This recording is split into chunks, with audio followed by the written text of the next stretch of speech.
football africain il progresse énormément aujourd'hui. Vous voyez, certains clubs d'Europe, bah, ça c'est des meilleurs joueurs parmi 5-6 meilleurs joueurs du monde. Il y a plusieurs Africains, je ne veux pas dire, mais il y a vraiment. Après, maintenant, pour cette football a progressé encore, il fallait un petit peu, vous voyez, souvent on parle d'arbitrage et tout ça, mais à un moment donné, une équipe d'Afrique qui va aller jusqu'à la finale, pas tout de suite, mais peut-être dans une dizaine d'années, une équipe africaine, il va aller jusqu'à la finale parce qu'ils ont tout pour devenir, ils sont athlètes. Physiquement, c'est exceptionnel. Après, un petit peu sur le plan tactique, un petit peu apprentissage, un petit peu discipline, tout ça. Sur certaines choses, pour arriver plus haut, c'est pas seulement talent et physique, il a besoin un petit peu de mentalité de certaines choses, discipline, tout ça.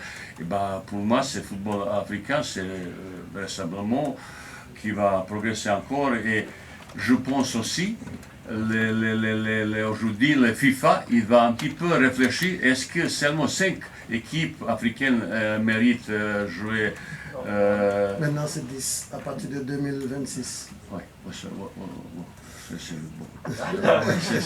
c'est mieux parce que je pense aujourd'hui, je connais un petit peu le football Asie, comme ça, et le football Afrique, je pense qu'il mérite un petit peu quelques places de plus pour l'équipe d'Afrique. Pour Ashraf, il avait petit bobo, il s'entraînait ce matin, on verra demain, je suis très optimiste. S'il n'est pas prêt, il y a des joueurs comme Petit Chibi qui est prêt. À Larcouche qui est aussi son remplaçant, malheureusement lui il a aussi un petit bobo. Après il y a d'autres solutions avec d'autres organisations peut-être. Après il y a Maé et tout ça. On a le garçon pour le remplacer, mais je suis optimiste.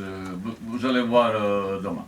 Vous savez, c'est Achraf Hakimi, c'est top de son niveau. C'est un des meilleurs arrière droit du monde parmi, je ne sais pas, 2-3 joueurs peut-être même meilleurs. Quand il est physiquement top, sans blessure, il est capable de faire un grand match.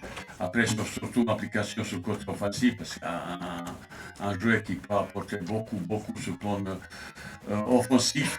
Après, dans son évolution comme contre-attaquant côté droit, je parlais un petit peu de son évolution.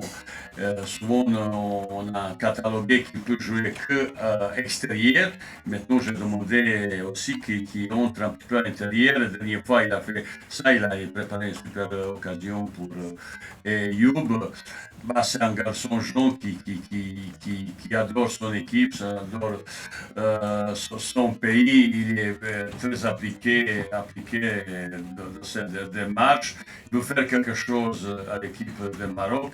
Bah, j'attends lui qui doit venir avec quelques garçons comme ça, un leader qui porte un petit peu cette ambition pour l'équipe de Maroc à très haut niveau.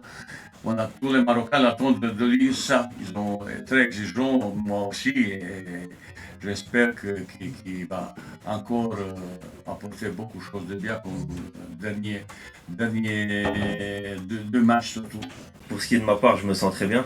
Je pense que voilà, c'est ma position que je joue, que ce soit en club ou ici avec le Maroc. Donc voilà, je me sens bien.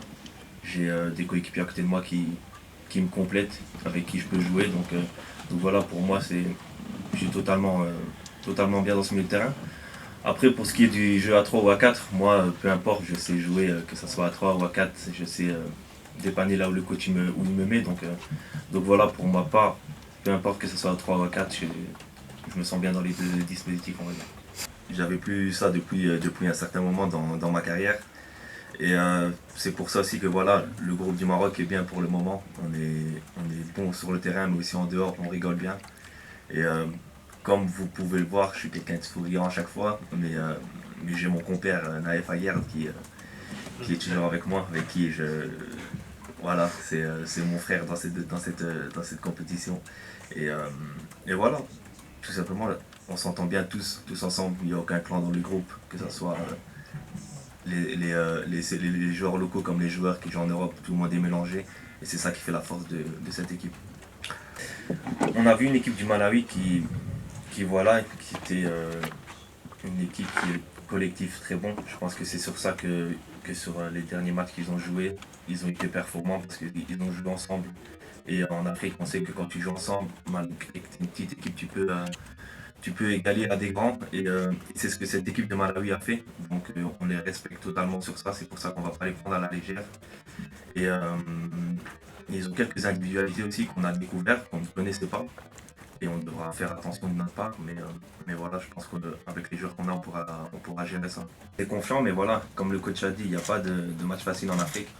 Je pense que demain, ça va jouer sur le mental. Si on n'arrive pas 100% mentalement, on n'est pas là demain, ben, ça peut nous risquer de nous faire jouer des tours. Donc voilà, sur le plan mental, on devra être à 100%. Et je pense que le talent de l'équipe peut faire la différence. ما تنساش تشترك في القناة وتفعل الجرس باش يوصلك جديد الفيديوهات من هسبريس.